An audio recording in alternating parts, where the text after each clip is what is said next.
किधर है अपना वो, ये रहा विजुअल स्टूडियो कोड। HTML कर रहा था थोड़ी देर पहले, तो उसकी फ़ाइल यहाँ पे आपको दिख रही होंगी। अपना अपना वही बना लेते जो पहले सादा रहता था। New file, Python file, untitled क्या आ रहा है क्या अनटाइटल में, hi, run run run run without debugging, save, Python debugger. आजा आजा आजा भाई जल्दी, तो ट्राई करना पड़ता है। चलो आ गया, कोई नहीं। क्या था पिछले चैप्टर में, पिछला चैप्टर नहीं, पिछले वीडियो में क्या था, रिकर्जन था। रिकर्जन का पावर कैलकुलेट करना था। वो एक ही वीडियो में मैं माइनस का आपको नहीं दिखा सकता था। इसके लिए मैंने प्रेफरेंस किया कि प्लस का पहले कर लूँगा और माइनस का बाद में। तो अभी जो वीडियो में कर रहा हूँ वो एक ग्राफिक्स के साथ ही, हाँ, वो लिख के लाया हूँ सब क्लैरिटी देने के लिए कि किधर से क्या जा रहा है और किधर से क्या आ रहा है। अभी अपन करने वाले हैं पावर, लेकिन पावर में इस बार हम पॉजिटिव भी करेंगे नेगेटिव भी करेंगे, लेकिन पॉजिटिव में इस बार नहीं समझाऊंगा। पॉजिटिव पिछले वीडियो में समझा दिया था। अभी मैं आपको आने वाले कुछ ही मिनटों में नेगेटिव पावर कैसे कैलकुलेट करनी है, 2⁻³ किसने दे दिया। तो आपको पता है कि हमारा पिछला जो था उसमें एरर आ रहा था, ठीक है।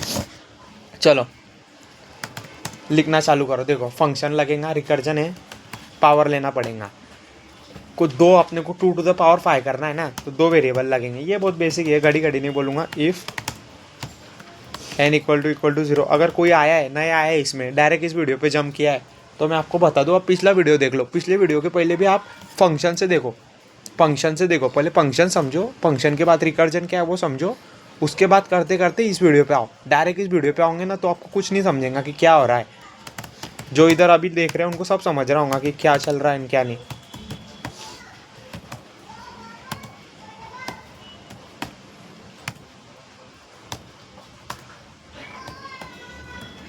देखते जाओ बस। ये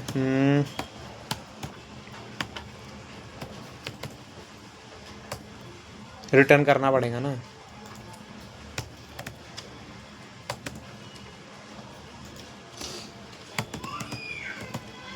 रिटर्न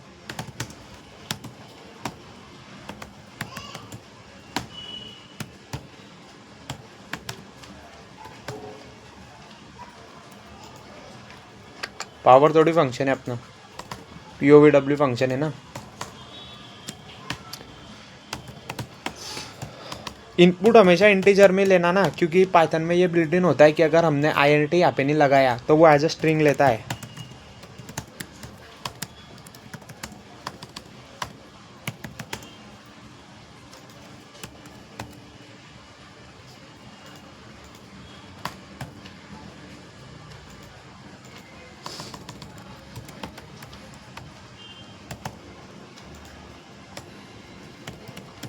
डायरेक्ट फंक्शन कॉल देता हूँ, ऐसा कुछ नहीं करता हूँ, डायरेक्ट फंक्शन कॉल देता हूँ। आप अब उतने हो चुके होंगे ट्रेन, जिससे आपको पता चल चुका होगा कि किधर क्या हो रहा है। और मैंने, हाँ, कि वो ऐसा क्यों नहीं किया। Enter the base 2, enter the power -3, 0.25 answer आया। रन विदाउट डिबगिंग 2 3, आंसर आ गया 8। कैसे हो रहा है देखो, वही विजुअल से बताता हूँ। ये सबसे पहला आउटपुट, एंटर द बेस, ठीक है, enter the power, whenever function call control jumps to body of function.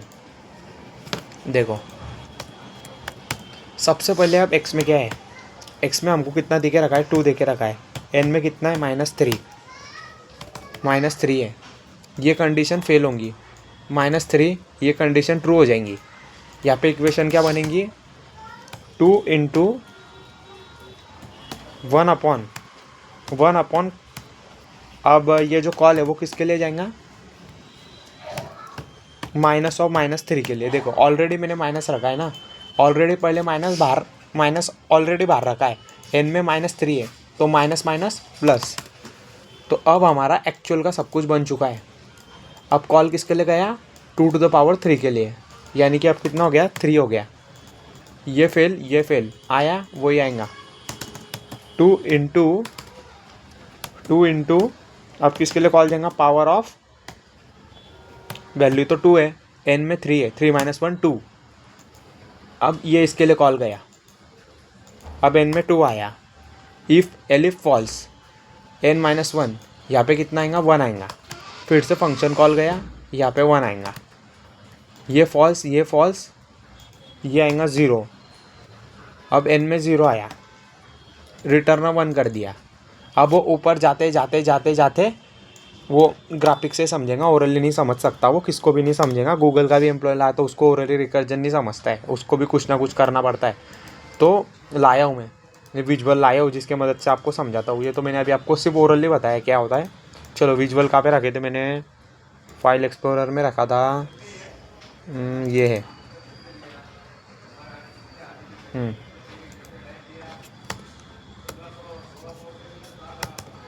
कौन, ये पहला था, हाँ देखो x में 2 था, n में -3 था।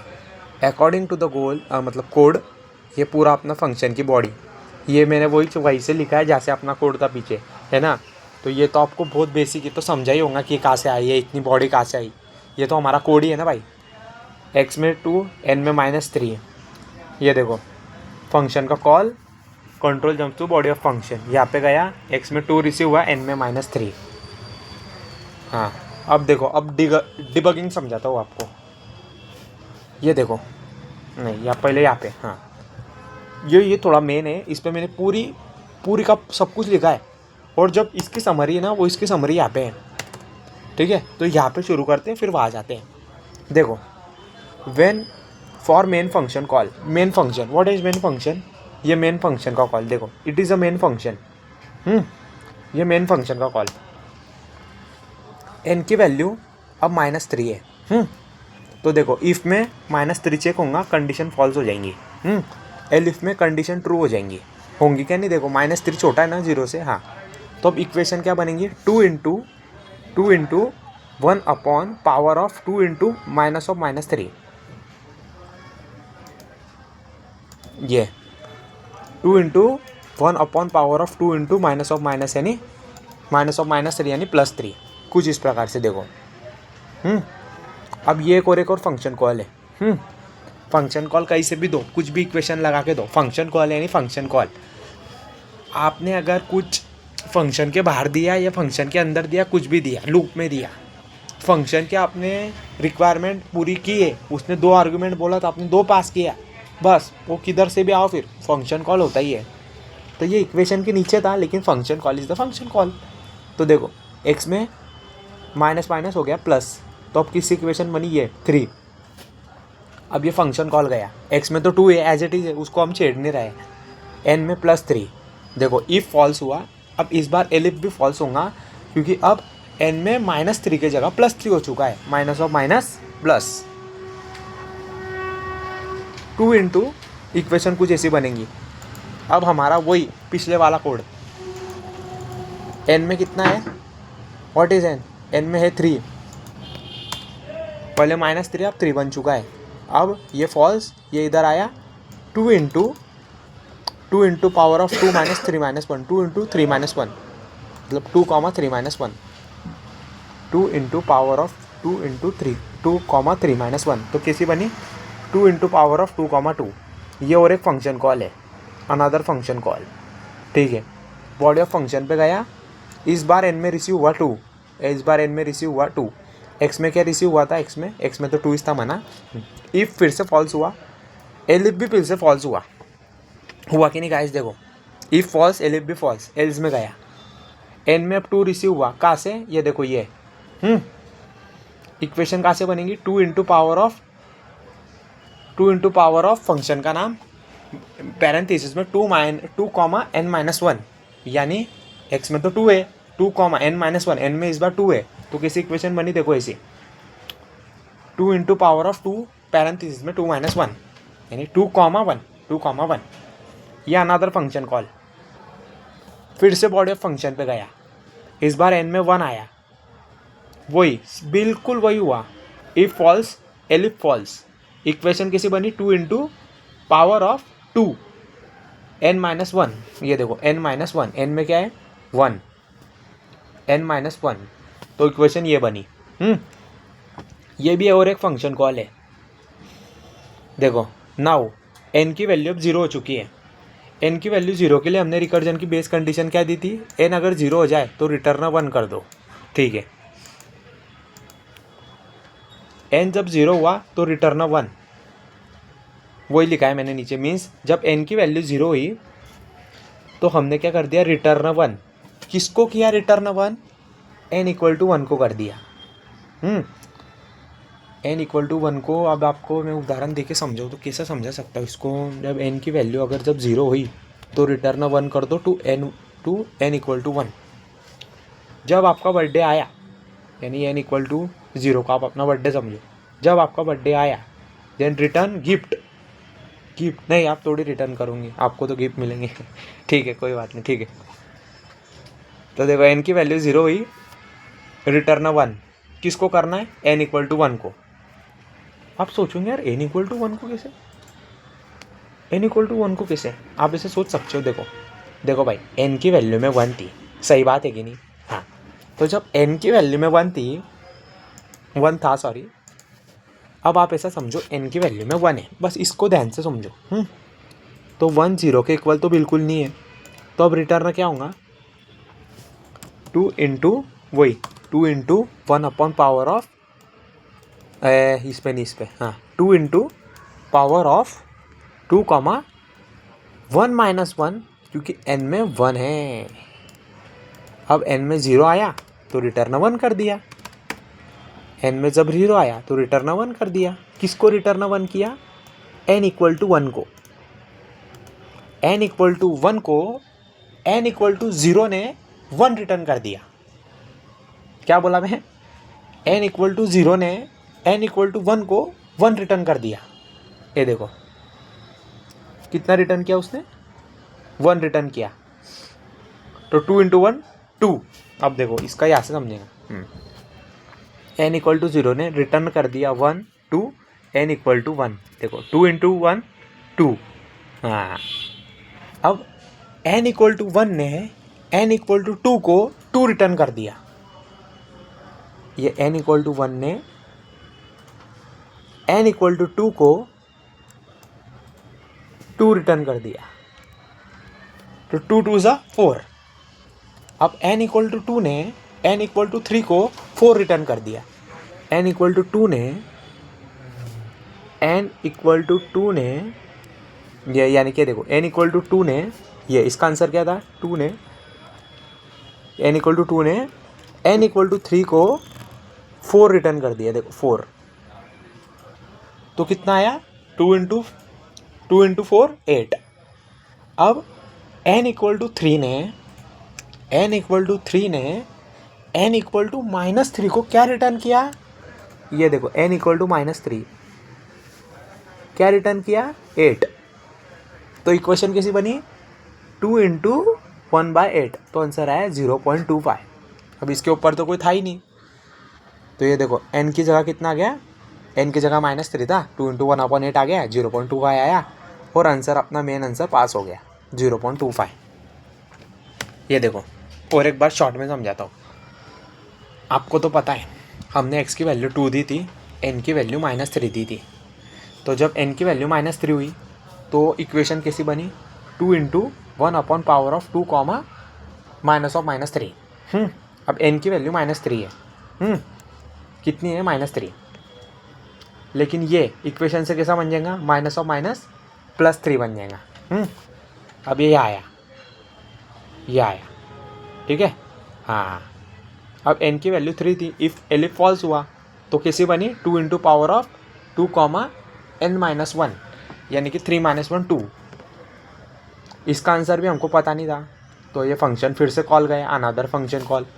अब दोनों में 2, x में भी 2 n में भी 2। इफ़ एलिफ फिर से फॉर एलिप्स में क्या बना, 2 into power of 2 comma n-1, यानी 2 इंटू पावर ऑफ 2 कॉमा 2 - 1 यानी 1। अब 1 का आंसर भी पता नहीं था, फिर से फंक्शन कॉल गया, फिर से n में अब 1 आ गया, x में तो 2 ही था वरना, लेकिन हमको 1 का भी आंसर पता नहीं था ना। तो देखो 2 into power of 2 comma n-1 यानी 0। तो इसका आंसर हमको पता था, हमको n इक्वल टू 0 का आंसर पता था, हमको n इक्वल टू -3 का पता नहीं था, 3 का पता नहीं था, 3 का पता नहीं था, 1 का पता नहीं था, लेकिन 0 का पता था। 0 का क्या था, that is a base case, उसका क्या था 1। तो 1 रिटर्न कर दिया n इक्वल टू 0 ने n इक्वल टू 1 को n इक्वल टू 0 ने n इक्वल टू 1 को 1 रिटर्न किया, तो n इक्वल टू 1 बना 2। n इक्वल टू 1 ने n इक्वल टू 2 को 2 रिटर्न किया, n इक्वल टू 1 ने n इक्वल टू 2 को 2 रिटर्न किया, तो आंसर बना 4। n इक्वल टू 2 ने n इक्वल टू 3 को 4 रिटर्न किया, तो n इक्वल टू 3 बन गया 8। 0 ने 1 रिटर्न किया, n इक्वल टू 0 ने 1 रिटर्न किया n इक्वल टू 1 को, तो n इक्वल टू 1 क्या बना आंसर 2। फिर n इक्वल टू 1 ने n इक्वल टू 2 को 2 रिटर्न कर दिया, तो n इक्वल टू 2 बन गया 4। फिर n इक्वल टू 2 ने n इक्वल टू 3 को 4 रिटर्न किया, 4 ये 2 ये 1 हाँ, तो n इक्वल टू 2 ने n इक्वल टू 3 को अपना जो आंसर मिला था वो भेजा, तो कितना आ गया यहाँ पे 8 आ गया। अब देखो n इक्वल टू 3 ने n इक्वल टू -3 को क्या तोहफे में भेजा -8।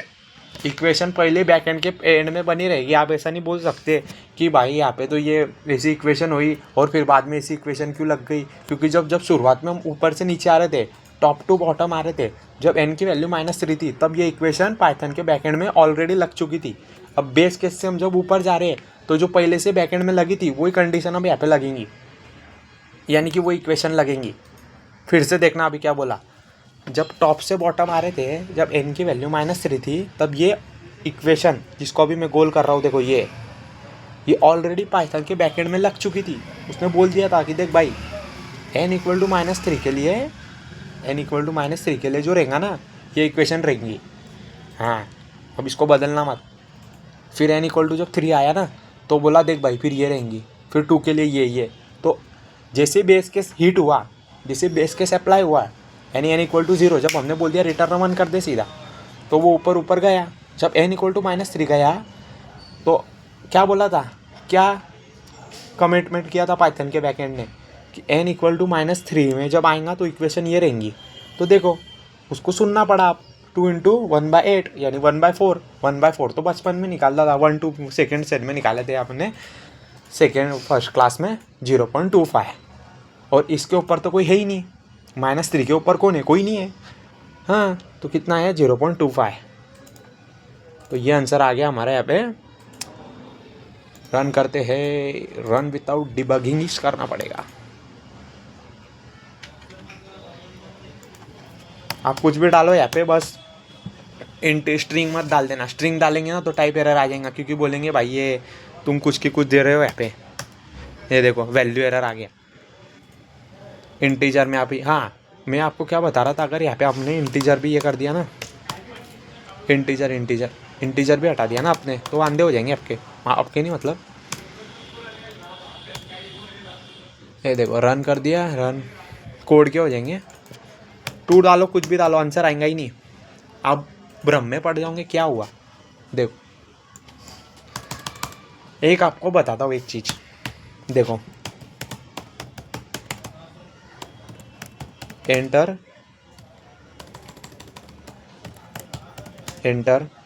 इधर भी एंटर डालता हूँ और वाई डालता हूँ, एंटर अगेन, फिर से डालो। अब मैं दोनों के टाइप कर देता हूँ, प्रिंट टाइप ऑफ एक्स,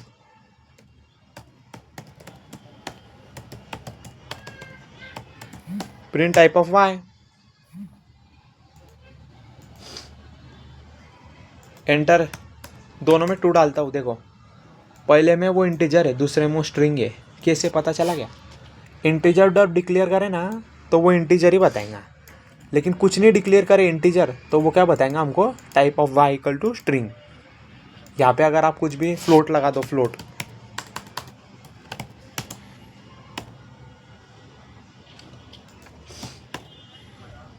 अब देखो जहाँ पे स्ट्रिंग आपको क्लास दिख रहा था वहाँ पे आपको फ्लोट दिखेगा। आप देखो फ्लोट, समझा। ये ऐसा ही होता है। हाँ वैसे बाय द वे टाइप एक फंक्शन होता है जिससे हम कैलकुलेट कर सकते हैं कि क्या है कैसा नहीं, वो सब कुछ हम निकाल सकते हैं। ठीक है, जो टाइप से और एक मेरे को फंक्शन याद आ गया। आपको पता होगा कि आस्की वैल्यू पता है ना आपको? आस्की अमेरिकन ऐसा कुछ तो नाम है उसका, फुल फॉर्म है। तो अगर समझो मेरे को देखना है कि जो ये डब्ल्यू ये कोणते आस्की वैल्यू पे स्टोर है, तो प्रिंट शायद कैरेट होता है, नहीं OR ऐसा कुछ तो लगाते, और यार डब्ल्यू कर दो, रन कर दो, रन विदाउट डिबगिंग कर दो। 119 में मिलेंगे आपको डब्ल्यू, छोटा डब्ल्यू। प्रिंट CHR ऑफ 119 करो यहाँ पे, देखो ऊपर देखो, मैंने बोला कि डब्ल्यू कहाँ मिलता है, तो वो बोला 119 पे मिलता है। इस पे मैंने बोला कि 119 पे क्या है, तो बोला डब्ल्यू है। ठीक है, तो इस तरीके से आप चेक कर सकते हो, कुछ भी चेक कर सकते हो। तो ये स्ट्रिंग है, जैसे शायद मैंने आपको ये पढ़ाया था पहले में। तो इसकी मदद से हमने देखा रिकर्जन क्या होता है, कैसे होता है, क्यों होता है, कब होता है, कहाँ होता है, कैसे होता है, किधर होता है, फंक्शन में होता है, रिकर्जन में होता है, ये देखा। क्या और प्रॉब्लम इस पर चाहिए?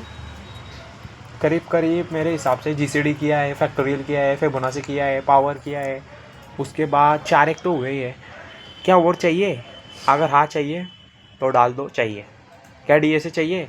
ठीक है चाहिए, डाल दो चाहिए। Thank you very much for the watching. आज के लिए यहाँ पे हमको विश्राम स्थान देना ही पड़ेगा।